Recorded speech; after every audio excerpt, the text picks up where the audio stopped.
Shalom aleihim bisem Yesua Hamasiah. Salam sejahtera di dalam nama Tuhan Yesus Kristus. Assalamualaikum warahmatullahi Isa Al-Masih. True God Jesus Christ bless you all ya. Bapak Ibu Saudara, saya akan membahas sebuah tema ya. Tema ini mungkin bikin jungkir balik Anda loh. Ya, sederhana tapi bisa bikin jungkir balik. Kalung salib tanda beriman atau tanda tidak beriman? Ini dia. Kalung salib itu tanda beriman atau tidak beriman? Ya. Kita tahu ya, para pendeta, para romo pasti pakai kalung salib ya. Kalau kalung salibnya gede katanya imannya kental katanya. Iya. Makanya para romo, para pendeta itu gede-gedean kalungnya ya tuh. Itu romo itu kalung salibnya gede gitu. Pasti imannya kental itu. Iya. Satu lagi ada pendeta. Pendeta juga kalung salibnya gede ya. Pasti itu imannya kental. Saudara-saudara, pendeta yang pakai kalung salib gede sama romo yang nggak pakai kalung salib gede, itu di medsos sudah ketahuan kok orangnya itu melulu ya. Kalau Anda ketemu pendeta, terus pendeta itu pakai kalung salib gede, oh dia itu orangnya. Memang sering itu pakai kalung salib gede. Katanya tanda beriman katanya. Sekarang saya mau menjelaskan, jungkir balik deh ya. Kalung salib itu tanda orang tidak beriman. Justru tidak ya. Bukannya tanda orang beriman, tapi justru tanda orang tidak ya, tidak beriman. Bapak Ibu Saudara, sekarang kalau tanda orang beriman itu apa? Nah ini dia. Kita mesti pakai ayat Alkitab ya. Pakai ayat Alkitab begini. Tanda orang beriman ya. Tanda orang beriman itu materai Roh Kudus. Ya. Sesuai Efesus 1 ayat 13, tanda dari orang beriman itu bukan kalung salib yang gede ya, tetapi tanda orang beriman itu adalah Roh Kudus dimeteraikan dalam diri seseorang itu. Nah, setelah tahu bahwa ternyata tanda orang beriman itu materai Roh Kudus. Ya. Ya, ngomong gampangnya itu Roh Kudus inside gitu ya. Di dalam diri kita ini dikuasai roh. Maksudnya Roh Kudus dimeteraikan itu kita hidup dipimpin oleh Roh. Roh Kudus itu siapa? Yesus. Jadi bukan soal tanda salib, bukan. Nah, mari kita jelasin ya. Saudara ya. Pakai sebentar ya, mana tadi ya. Nah, begini. Pakai kalung salib besar, gondal gandul, segede gaban. Itu tanda orang beriman atau orang tidak beriman? Jawabannya tanda orang tidak beriman. Ya. 1 Korintus 1 ayat 18. Pemberitaan tentang salib adalah kebodohan bagi orang yang akan binasa, tetapi bagi orang yang diselamatkan merupakan kekuatan Allah. Orang-orang yang pakai kalung salib gede segede gaban, dia nanti akan binasa. Apa orang percaya akan binasa? Kok tahu Pak kalau dia akan binasa ya? Ya, pemberitaan tentang salib itu adalah memberitakan Injil. Injil apa? Injil Kristus, Galatia 1 ayat 6 dan 7. Nah, ini pilihan para pendeta dan romo. Perhatikan ya. 1. Pendeta dan romo itu ogah atau tidak mau memberitakan Injil Kristus, tetapi pilih memakai salib gede, gondal gandul ya loh. Para pendeta dan romo paling ogah kalau disuruh memberitakan Injil Kristus. Ogah beritakan Yesus Tuhan Allah satu-satunya. Itu para pendeta, para romo dijamin ya, atau gemeteran, dijamin ya, tidak mau kalau disuruh memberitakan Yesus Kristus Tuhan dan Allah satu-satunya. Itulah Injil Kristus. Yesusnya Kristus. Nggak akan mau para pendeta sama Romo.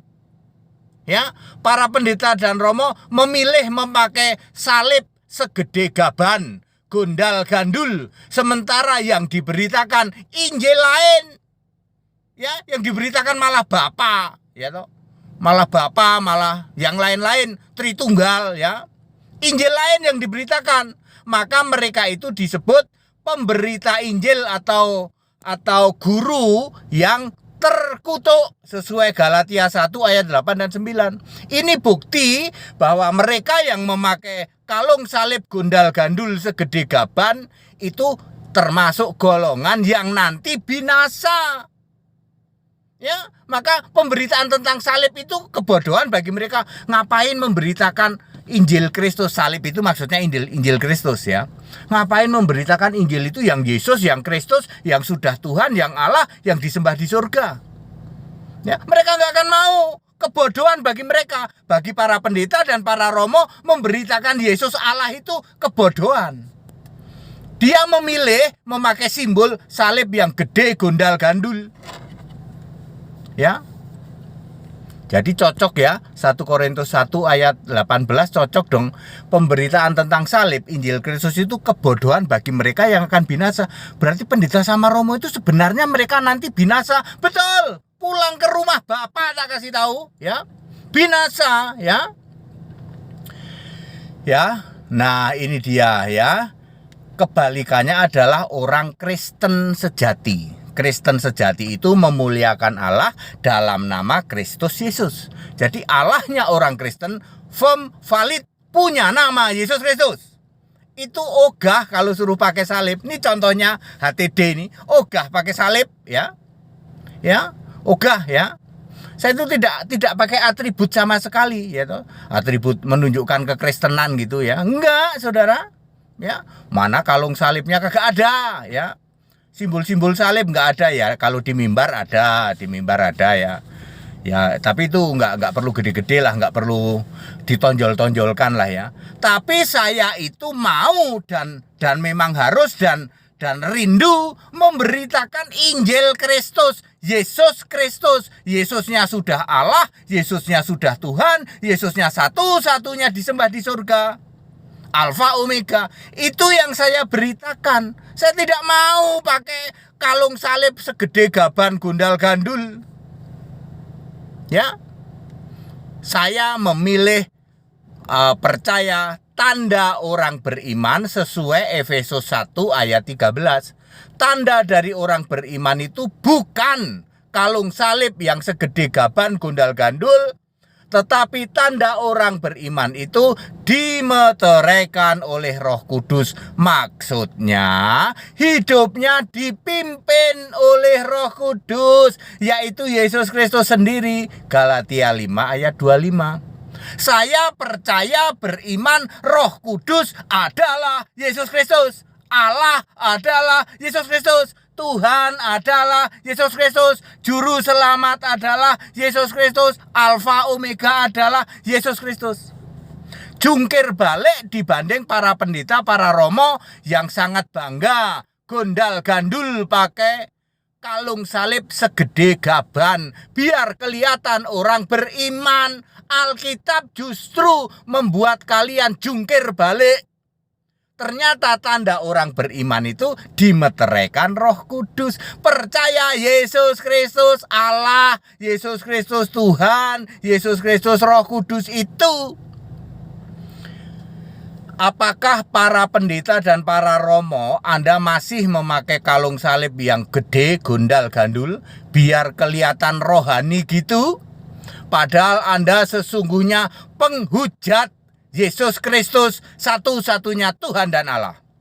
Pasti para pendeta dan romo Tritunggal termasuk golongan yang menolak Yesus Kristus Tuhan dan Allah satu-satunya. Iya, memang benar, Pak. Ya, memang benar, ya. Salam pendeta HTD. Jadi Bapak Ibu Saudara sekarang firm ya, sekarang clear ya, valid ya. Kalau Anda lihat para pendeta, para romo pakai kalung salib segede gaban, lalu Anda pikir dia rohani banget itu. Dia rohani banget, dia itu beriman banget. Ayat Alkitab justru ya menjelaskan yang bertolak belakang. Orang yang beriman itu tandanya dimeteraikan Roh Kudus. Ya, sementara yang pakai kalung salib gede-gede itu dia penghujat Roh Kudus, menghujat Yesus Allah. Taruhan sama saya. Ya, yang masih pakai kalung salib gede dijamin dia tidak mau mengakui Yesus Kristus satu-satunya Allah. Pasti tidak mau. Dia bisa saja dari kelompok Tritunggal ya, atau para romo-romo itu. Ayo taruhan sama HTD. Semua yang pakai kalung salib segede gaban, gondal gandul, pasti dia menolak Yesus Kristus Allah. Pasti menolak. Pasti Allahnya masih si Bapa. Allahnya Tritunggal. Wah, very clear Pak. Nggak pernah ada yang jelasin kayak gini. Betul ya. Ini barang sederhana karena sekarang di medsos juga lagi lagi banyak dibicarakan. Itu orang pakai kalung salib gede gitu. Ya, taruhan sama saya, yang pakai kalung salib gede dijamin dia menolak Yesus Kristus satu-satunya Allah. Satu-satunya Allah yang benar dari sebelum segala abad, sekarang sampai selama-lamanya. Yudas 1 ayat 25, pasti dia tolak itu. Clear? Ya. Bapak Ibu Saudara, kembali ke Alkitab, hal sepele ya. Ya, oh iya Pak, jadi sebenarnya tanda orang percaya itu dimeteraikan Roh Kudus. Betul, Efesus 1 ayat 13 tuh baca itu. Roh Kudus itu siapa? Roh Kudus itu Yesus. Roh Kudus itu namanya Yesus Kristus. Ayatnya di mana? Kalau ayatnya dulu waktu Yesus masih manusia itu Yohanes 14 ayat 26, Roh Kudus diutus dalam namaku. Kalau di kitab Wahyu itu ada banyak, termasuk Wahyu 14 ayat 13. Sungguh kata roh itu Roh Kudus maksudnya ya.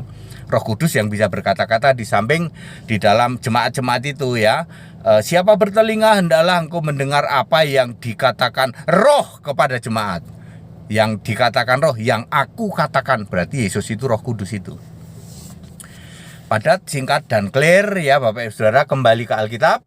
Ikut sekolah Alkitab biar pinter. Ternyata sepele Pak. Kita pikir itu para pendeta dan romo yang pakai kalung salibnya gede ya toh. Wah, ya. Nggak taunya itu malah tidak beriman. Tanya aja, kalau perlu tantang romo kamu, tantang pendeta kamu. Pak pendeta, Allah satu-satunya siapa? Muter-muter ya, gemeteran ya toh. Langsung gemeteran dia kalau ditanya Allah satu-satunya siapa? Gemeteran, karena ayat Alkitab menulis Yesus. Yudas 1 ayat 25, Roma 16 ayat 27, 1 Yohanes 5 ayat 20. Ya, ikut sekolah Alkitab biar pinter. Hari Minggu ada baptisan di Cibubur, silahkan yang mau ikut ya. Ya, sudah ada yang daftar ya, hari Minggu silahkan ya. Ikut nomor-nomor yang ada ya. Tanggal 5 dan 6 September saya ada di Yogyakarta, yang dari sekitar Jogja, Klaten, Solo ya, Wonosari, silahkan kalau mau ikut baptisan ya. Demi keselamatan lo, namamu tertulis dalam kitab kehidupan ya. Dari sebelum segala sesuatu manusia ada, sebelum Adam ada ya, saat Adam diciptakan, maka saat itulah kitab kehidupan sudah ada di dalam Wahyu 17 ayat 8 ya. Kitab kehidupan itu sudah ada sejak dunia dijadikan. Itu tiket ke surga ya, bukan karena yang lain. Namamu ada apa tidak ada dalam kitab kehidupan, itu tiketmu ke surga. Kalau kamu penyembah Bapa ya sorry, nggak akan ada ya. Nanti Yesus bilang aku nggak kenal engkau ya. Ayo tobat, dibaptis ya. Dibaptis yang benar Alkitabiah. Back to the Bible ya. Back to the Bible ya. Kembali ke Alkitab ya. Segala hormat kemuliaan untuk Yesus Kristus, satu-satunya Allah yang benar. Dan kalung segede gaban buang. Dalam nama Yesus aku buang kalung segede gaban. Sekarang aku sudah tahu bahwa materai ya, bahwa tanda orang percaya itu dimateraikan dengan Roh Kudus, bukan soal kalung salib ya. Haleluya, amin.